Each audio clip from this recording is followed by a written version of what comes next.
From pink slips to power moves, transforming adversity into advantage. Have you ever noticed how the most beautiful gardens often grow in the most unlikely places? In the cracks of concrete, in abandoned lots, in the aftermath of forest fires. Life has this remarkable way of not just surviving, but thriving precisely where it shouldn't. I recently had the privilege of interviewing Valentina Bateman, a visionary whose work has fundamentally transformed how we understand resilience in professional spaces, particularly for Black women. Valentina isn't just a thought leader, she's a revolution in human form. Her framework for transforming adversity into advantage has helped thousands of women reclaim their power in spaces designed to diminish them. Through our conversation, I discovered something profound about the nature of adversity. It's not the end of your story, it's often just the beginning. Valentina's insights revealed a truth that many of us instinctively know but rarely articulate. Our deepest wounds can become our greatest sources of power, not despite our struggles, but because of them. Think about it. When was the last time you received a metaphorical pink slip in your life? That moment when you were overlooked, underestimated, or flat out rejected. That feeling in the pit of your stomach that whispers, maybe I don't belong here after all. I see those nods. We've all been there. But what if, and this is where Valentina's wisdom really shines, what if those moments aren't failures at all? What if they're invitations? Invitations to rebuild, reimagine, and reclaim your narrative on your own terms. Let me tell you about Jeanette Irvin.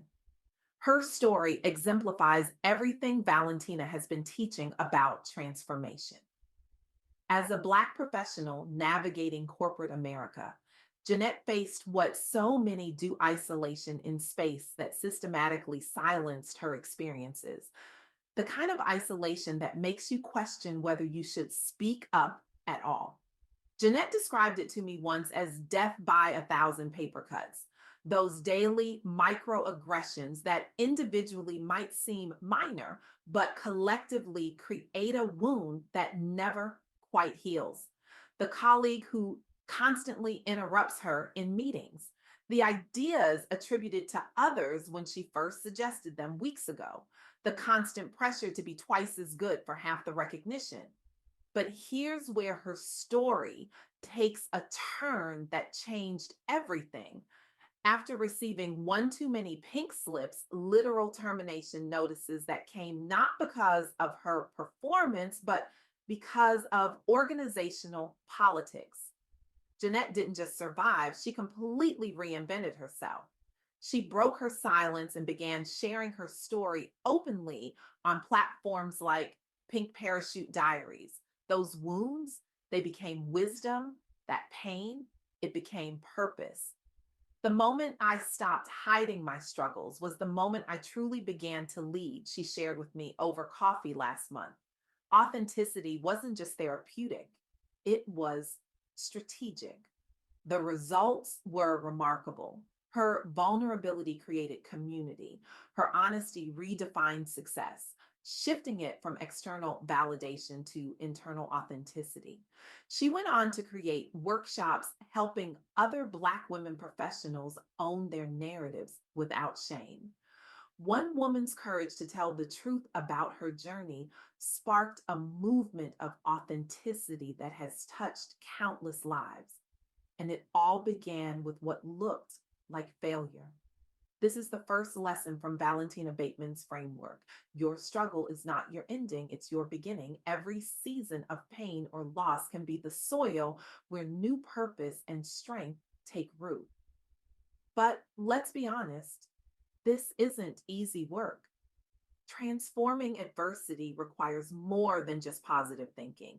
It demands strategic action and community support. Which brings me to Regina Rivers, whose approach to dismantling barriers offers us a masterclass in collective resilience. Regina faced what many Black professionals encounter, what she calls the Black tax. It's that emotional exhaustion from navigating bias daily. the extra responsibilities that fall on your shoulders because of underrepresentation, the limited access to those informal networks that everyone knows are crucial for advancement.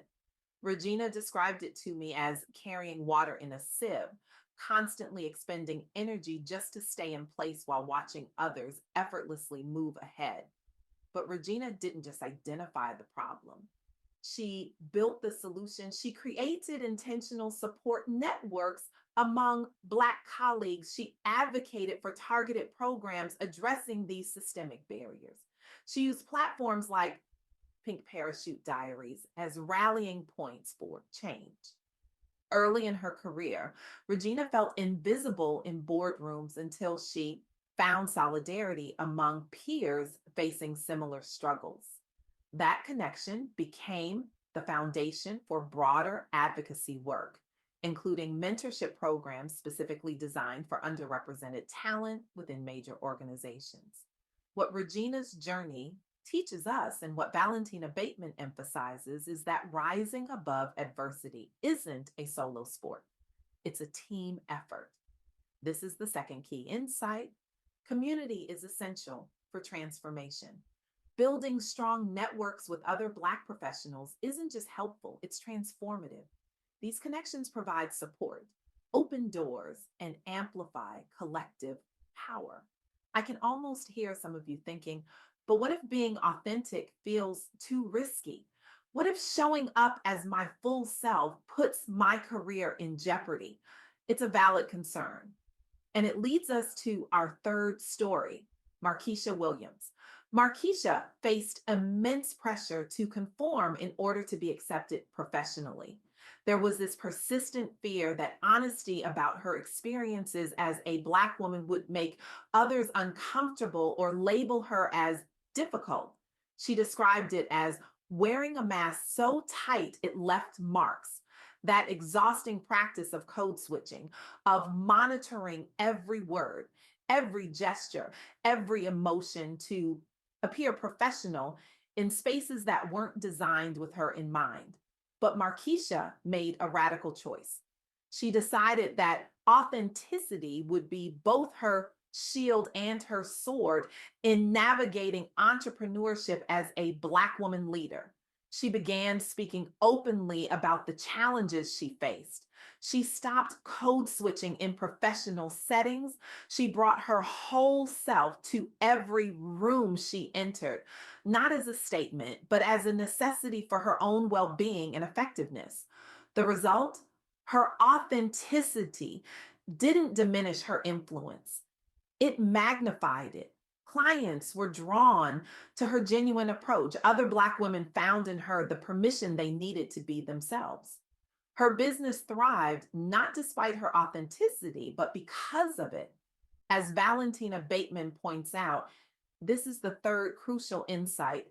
Authenticity is your greatest asset, embracing your full story, including the moments of grief or feeling overlooked, allows you to lead from a place of wholeness and inspire others to do the same. Now, I want to pause here and acknowledge something important. These stories aren't suggesting that systemic barriers aren't real or that individual resilience is the only answer to structural inequity. The challenges Black professionals face, particularly Black women, are deeply rooted in systems that were never designed for their success. But what these stories do illustrate is that while we work collectively to change those systems, we don't have to wait for permission to claim our power and purpose. There's a quote that Valentina shared during our interview that has stayed with me. They handed me a pink slip, but I turned it into a pink parachute.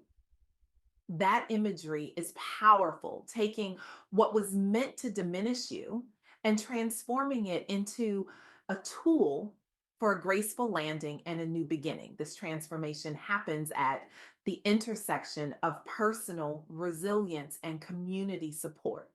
It's never just about individual grit, though that matters. It's about creating networks of care and accountability that make rising above adversity not just possible, but inevitable.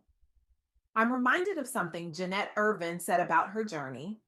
The pink slip was just paper, but the community I built afterward, that was solid gold.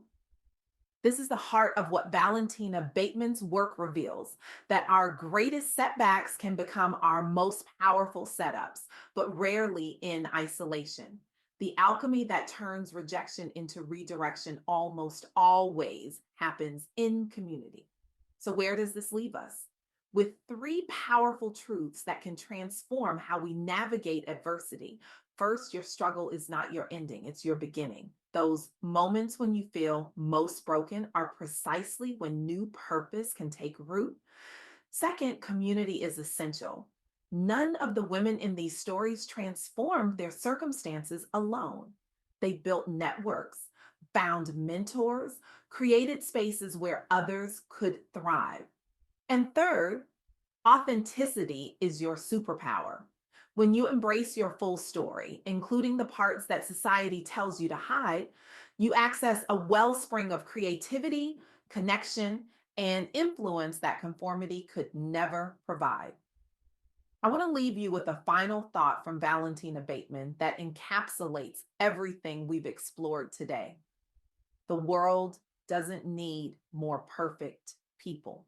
It needs more whole people, people who have fallen, risen, and are brave enough to tell the truth about both. So I challenge you, yes, you to take one step toward transformation today. What is the pink slip in your life that's waiting to become a parachute?